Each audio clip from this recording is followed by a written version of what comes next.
Benoît, bonjour. Bonjour. On prend au saut du lit là. Voilà, Première interview de la Web TV, c'est avec toi. avec plaisir. Voilà, tu étais déjà sur pied de guerre hier. Alors, on va commencer par te présenter. Benoît, directeur. Général de l'agence du numérique. Donc l'agence du numérique, peut-être, pour rappel, c'est l'agence régionale wallonne qui est en charge de mettre en œuvre, d'inspirer le gouvernement wallon et de mettre en œuvre la politique numérique du territoire wallon. Voilà. Et Voilà. cette politique couvre notamment l'éducation D'accord. par et au numérique. Donc, on est au cœur du sujet. Et c'est combien de personnes à l'agence? 45. Ah ouais, donc ça fait vraiment une grosse équipe là. Oui, ben, elle a été renforcée depuis 5 ans. Elle a été renforcée. On est passé de 35 à 45 Ouais. pour pouvoir effectivement couvrir les enjeux de plus en plus nombreux du numérique pour un territoire, qu'il soit économique, qu'il soit au niveau de la formation, au niveau de l'équipement, au niveau de l'infrastructure connectivité, au niveau des différents publics cibles, hein, entreprises, pouvoirs publics, écoles. Et donc voilà, ça a fait pas mal de travail et le gouvernement wallon a investi dans cette thématique. D'accord. Les différentes thématiques de l'ADN. Alors On a de l'éducation. on couvre en fait 5 ambitions de Ouais. la stratégie de la région.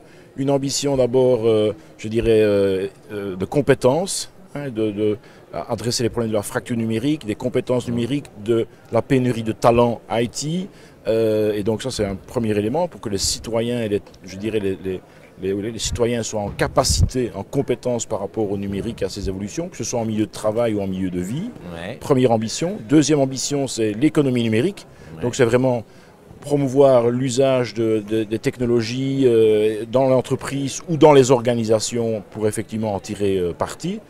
Troisième ambition, c'est le secteur numérique régional, local, le promouvoir. Donc les entreprises numériques locales, leurs produits, leurs services, aider, contribuer à leur Question impact. piège. Une petite question piège, c'est quelle est la plus grosse entreprise numérique dans la région wallonne? Alors en fait, on en a deux, j'en citerai deux. Ouais. Une qui développe vraiment des produits, c'est l'entreprise Odoo, qui développe un ERP très, très connu au niveau des PME en Europe et ailleurs d'ailleurs.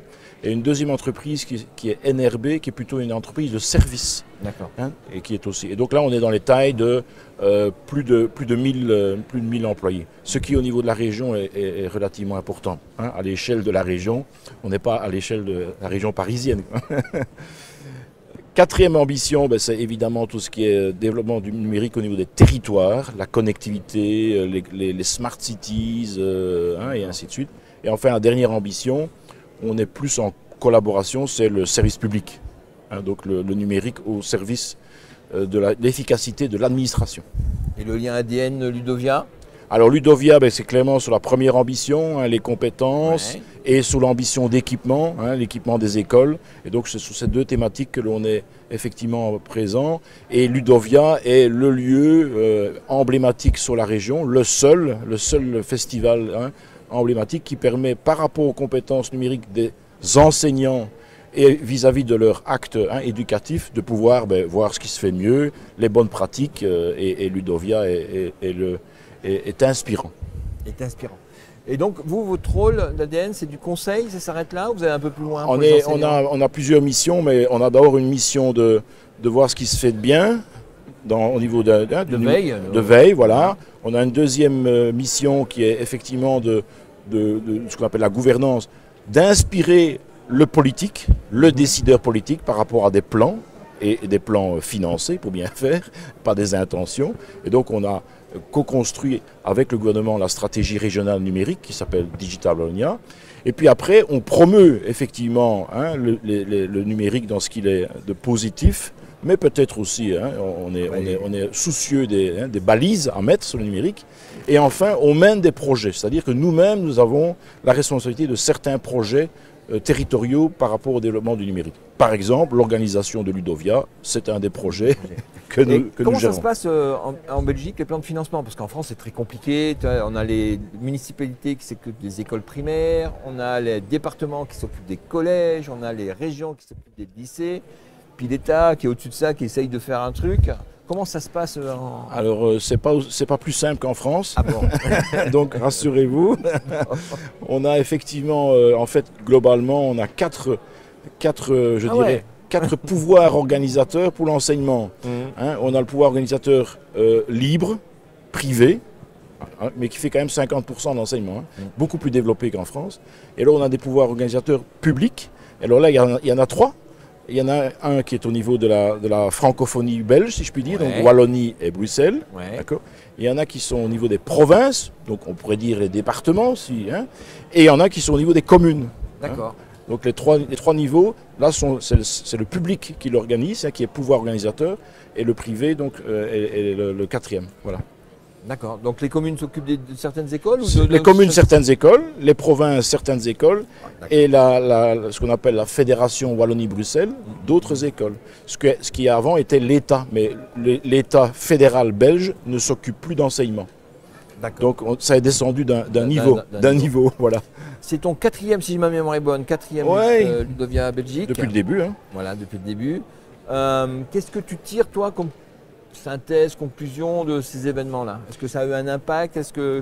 Oui, enfin, c'était un impact grandissant, et en plus, avec cette édition-ci, on a voulu créer quand même un mouvement Ludovia tout au long de l'année, donc pas uniquement ici le ASPA les 3 jours, mais il y a eu des before, et on fera des afters pour effectivement, je dirais, encore plus toucher les enseignants. Il y a quand même 100 000 enseignants en Fédération Wallonie-Bruxelles, donc c'est un public très, très large. Et donc je crois que la connaissance, le fait qu'ils sont maintenant au courant de l'existence de ce festival, elle croît. La participation est bonne. Alors c'est pas toujours facile de mobiliser les enseignants en période de vacances. Hein. Voilà, on est dans les vacances, mais c'est le seul moyen de les avoir, si je puis dire. On pourrait faire ça un week-end, mais bon.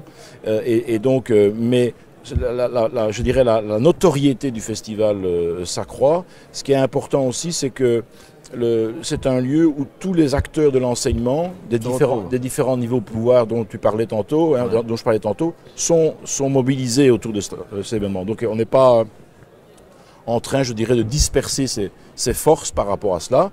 Et un autre élément, c'est que le festival reste quand même très fort connecté avec l'actualité de l'enseignement. Hein. On a eu une soirée hier sur l'IA, par exemple. Et donc, c'est évidemment quelque chose qui permet d'attirer, parce qu'on est sur la nouveauté, quoi. On n'est pas sur l'éculé, on va dire ça. D'accord. Et donc, au bout de 4 ans, on fait un petit bilan, parce que c'était ton dernier Ludovia en tant que... Oui, ça fera 10 ans que je suis à la direction de l'agence, et donc en 2024, je vais passer la main à quelqu'un d'autre. Voilà, 10 ans, c'est bien. On va faire un petit point. Qu'est-ce que tu aimes bien, Ludovia, et puis qu'est-ce que tu aimerais améliorer? Alors, améliorer... matin, comme ça, tac, tac. Oui. D'abord, ce que j'aime bien, c'est effectivement la diversité, à la fois sur le fait que c'est un lieu de rencontre, c'est un lieu d'apprentissage, c'est un lieu où on peut faire, via les ateliers, c'est un lieu aussi qui valorise, le Ludovia Express, on en parlait, qui valorise les pratiques, et c'est un lieu donc d'inspiration, et c'est aussi un lieu de festif, parce que bon, il y a les temps de midi et les soirées qui peuvent être utilisés à bon escient. Donc, on est bien dans l'esprit là. On est bien sur un festival, voilà. Donc, comme on peut imaginer un festival musical ou autre. Donc ça, c'est un premier élément que j'apprécie.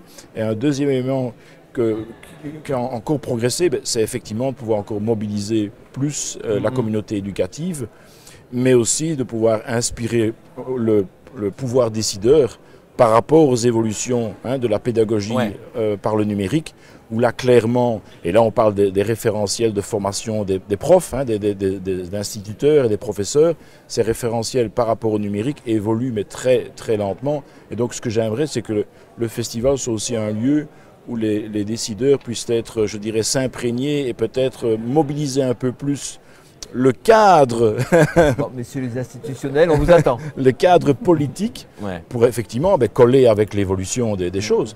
Alors, petite idée, à Ludovia France, ils ont ouvert une session pour les institutions. Mais c'est peut-être effectivement une bonne idée. On va en parler à Franck. Bah, je vais lui soumettre l'idée alors. Dis, le chef, il a dit. Hein. Non, mais voilà. À creuser. C'est Inception. Tu vois. À creuser, comme on dit. Eh ben, merci. De rien, avec plaisir. Eh ben, on se retrouve. Tu as dit que tu revenais quand même l'année prochaine. Oui, oui, bien sûr. Ne lâche pas l'affaire. Ça marche. Eh ben, à l'année prochaine.